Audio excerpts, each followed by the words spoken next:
মহান রব্বুল আলামিনের দরবারে শুকরিয়া, যিনি আমাদেরকে ফজরের নামাজ জামাতের সাথে আদায় করার পরেও কোরআন শুনবার জন্য আমাদেরকে সময় বের করে দিয়েছেন। সেই মহান স্রষ্টার দরবারে শুকরিয়া আদায় করছি, আলহামদুলিল্লাহ।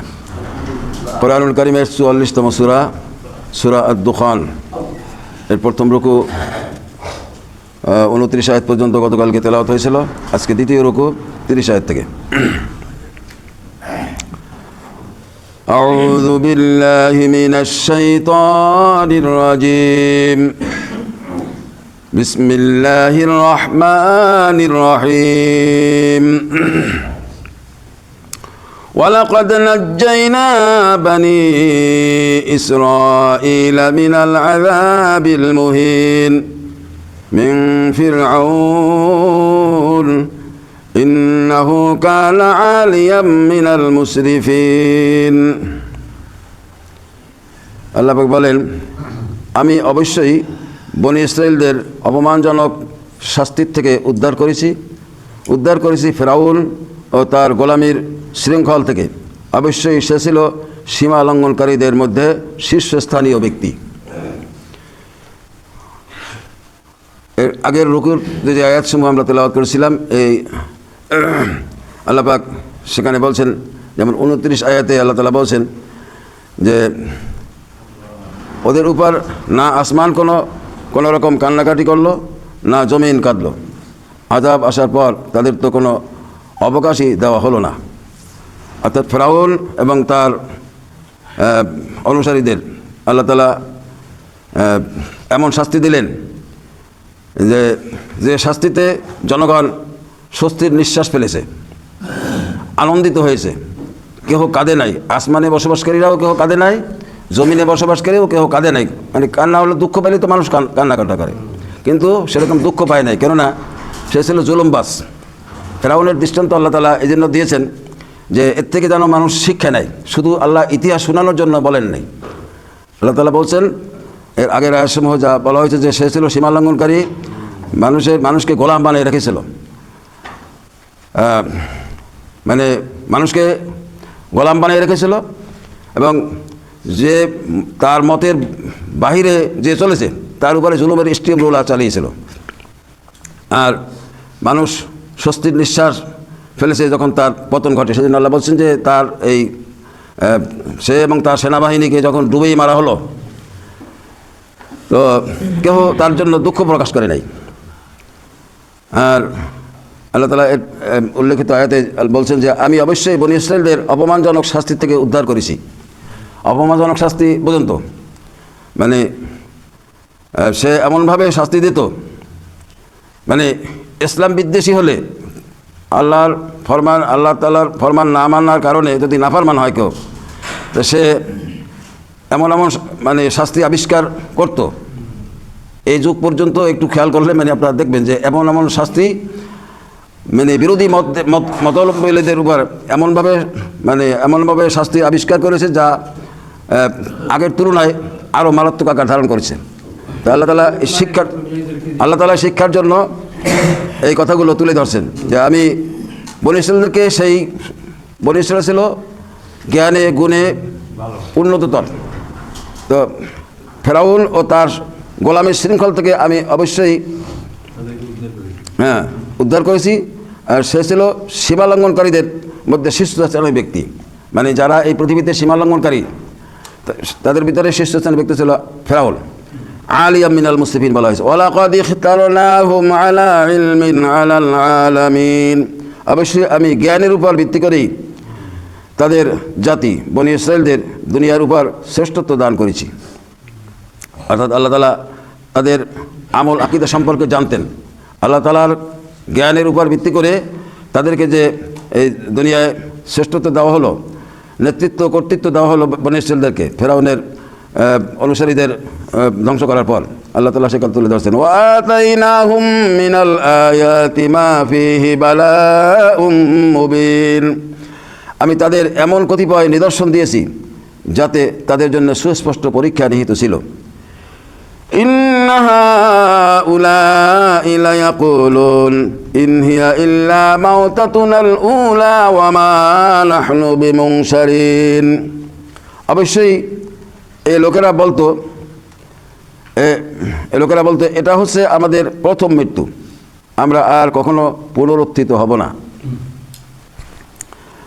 তার মানে তাদের একটা বিশ্বাস ছিল পরকালটাল আবার কি, পরকালে তারা বিশ্বাসী ছিল না। আর আমাদের যে এই মৃত্যু আসবে দুনিয়া, এটাই হলো এটাই প্রথম মৃত্যু। প্রথম মৃত্যু বলতে যেমন কারো সন্তানাদি হলে এর প্রথম সন্তান, তার মানে এই না যে দ্বিতীয়বার আর সন্তান হবে না, হতেও পারে না হতে পারে। তো এখানে তাদের উক্তি আর যুক্তি ছিল যে এটা হচ্ছে আমাদের প্রথম মৃত্যু, আমরা আর কখনো পুনরুত্থিত হবে না, আবার জীবিত করা হবে না। ফাতু বিআবাইনা ইন কুনতুম সাদিকিন। তারা আরও বলতো, তোমরা যদি পুনরুত্থান সম্পর্কে সত্যবাদী হও তাহলে আমাদের বাপদাদাদের কবর থেকে উঠিয়ে নিয়ে এসো। অর্থাৎ পুনরুত্থানের নসিহত যারা করত তাদেরকে ওরা বলতো যে পুনরুত্থান তো আমরা বিশ্বাস করি না, যদি পুনরুত্থান থাকে তাহলে আমাদের বাপদাদা যারা মারা গেছে তাদেরকে একটু উঠে এনে দেখাও। আহুম খায়রুন আম কওমু তুব্বা ওয়াল্লাযীনা মিন ক্বাবলিহিম আহলাকনাহুম ইন্নাহুম কানু মুজরিমিন। শক্তি সামর্থ্যের দিক থেকে কি তারা বড় না তুব্বা জাতি, তাদের আগে যারা ছিল তারা বড়? আমি তাদের মতো শক্তিশালীদেরও ধ্বংস করে দিয়েছি, কেননা তারা ছিল নাফরমান জাতি। তুব্বা ছিল খ্রিস্টপূর্ব প্রায় 300 বছর আগের। সেই সময় শাসক গোষ্ঠীকে তুব্বা বলা হতো। যেমন ফেরাউন শুধু একজন ব্যক্তির নাম নয়, এটা হলো শাসক গোষ্ঠী, তদানীন্তন শাসক গোষ্ঠীদের একটা উপাধি ছিল ফেরাউন। এর আগে তুব্বা জাতি, এরা ছিল রাজবংশ এবং এরা শক্তি সামর্থ্যের দিক দিয়ে অনেক উচ্চ পর্যায়ে ছিল। তো এরা শক্তি থাকার পরেও এদেরকে আল্লাহ তাআলা বলছেন যে এদেরকে আমি যেমন ধ্বংস করেছি, তা তোমরা এটা মনে করো না যে তোমাদের আমি ধ্বংস করতে পারি না। হ্যাঁ, ইন্নাহুম কানু মুজরিমিন, তারা ছিল নাফরমান জাতি, অপরাধী। ওমা খালাকনাস সামাওয়াতি ওয়াল আরদা ওয়ামা বাইনাহুমা লাইবিন মা খালাকনাহুমা ইল্লা বিল হাক্কি ওয়ালাকিন্না আকসারাহুম লা ইয়ালামুন। আমি আসমানসমূহ, জমিন এবং এদের উভয়ের মাঝখানে যা কিছু আছে তার কোনোটাই খেল তামাশার ছলে পয়দা করিনি। এগুলো আমি যথাযথ উদ্দেশ্য ছাড়াও সৃষ্টি করিনি, কিন্তু অধিকাংশ মানুষই এ সম্পর্কে জানে না। আল্লাহ তাআলা এখানে বলছেন যে এই যে আসমান জমিন এবং এর উভয়ের মাঝে যা কিছু আছে এগুলো আমি শুধু খেলার ছলে একটু খেয়ালিপনা সৃষ্টি করিনি, এটা উদ্দেশ্য আছে। আর এগুলো আমি যথাযথ উদ্দেশ্য ছাড়াও সৃষ্টি করিনি, কিন্তু অধিকাংশ মানুষই এ সম্পর্কে জানে না, এ সম্পর্কে চিন্তা ভাবনা করে না, জানবে কি? আবার যারা একটু চিন্তা ভাবনা করছে তারা বলছে এগুলো আকাশ বলতে কিছু নেই, কেউ কখনো বলছে আকাশ বলতে কিছু নেই, এগুলো এমনি এমনি হয়েছে। তো এই মানুষদের এতটুকু জ্ঞান নাই, এতটুকু তারা বুদ্ধি খাটায় না যে একটা দোকান তার পরিচালক ছাড়া চলতে পারে। কখন কোন মাল লাগবে সেটা যেমন যোগান দিতে হয় দোকানদারকে, আর ঠিকমতো মানে ক্রয় বিক্রয়ের ভিতর দিয়ে দোকান পরিচালনা করতে হয়, কিন্তু পরিচালক যদি না থাকে তো ও তো একদিনেই মানে 1 ঘন্টার ভিতরে সব শেষ হয়ে যাবে, তারপরে দোকান শুধু শূন্য ঘর পড়ে থাকবে। তাই পরিচালক নিশ্চয়ই রয়েছেন, এতটুকু জ্ঞান ওরা রাখে না। আল্লাহ তাআলা বলছেন এই যে মহাবিশ্ব আমি সৃষ্টি করেছি, আসমান জমিন, তো এগুলো শুধু খেলার ছলে খেল তামাশার মতন আমি এটা সৃষ্টি করি, এটা উদ্দেশ্য আছে। ইন্না ইয়াওমাল ফাসলি মিকাতুহুম আজমাইন, অবশ্যই এদের সবার পুনরুত্থান ও বিচার ফয়সালা দিনক্ষণ নির্ধারিত রয়েছে। সবার পুনরুত্থান ও বিচার ফয়সালার দিনক্ষণ নির্ধারিত রয়েছে। নির্ধারিত সময়টি শুধু আল্লাহ তাআলাই জানেন, কখন এই কিয়ামত ঘটানো হবে, কখন পুনরুত্থান হবে, কখন হাশরের ময়দানে সকলকে উপস্থিত করা হবে, এই দিনক্ষণ সম্পর্কে আল্লাহ তাআলা পূর্ণ অবহিত। ইয়াওমা লা ইউগনি মাওলান আম মাওলান শাইআন ওয়ালা হুম ইউনসারুন, সেদিন এক বন্ধু আরেক বন্ধুর কোনোই কাজে আসবে না, না তাদের সেদিন কোনো রকম সাহায্য করা হবে। এই যে দুনিয়ায় মানুষ যাদের দ্বারা মানে খুব শক্তিশালী মনে করে যে আমার হাত আছে অমুক আমার বন্ধু, অমুক আমার বন্ধু, আর শাসক গোষ্ঠীতে যদি কেউ যদি সেরকম থাকে যে অমুক মন্ত্রীর এক পিএস আছে, পিএসের মামাতো শালার ছেলে, এরকম তার সাথে বন্ধুত্ব, তাতেও মনে করে কত পাওয়ার। হ্যাঁ, তা সেদিন এইসব বন্ধুবান্ধব সামান্যতার কোনো সাহায্য সহযোগিতা করতে পারবে না, সে কথা আল্লাহ তাআলা তুলে ধরছেন। ইল্লা মান রাহিমাল্লাহ ইন্নাহু হুয়াল আজিজুর রহিম। অবশ্যই যার উপর আল্লাহ তাআলা দয়া করবেন তার কথা আলাদা, নিঃসন্দেহে তিনি মহাপরাক্রমশালী দয়ালু। এলো এই রুকুর শেষতম আয়াত, 42 আয়াত।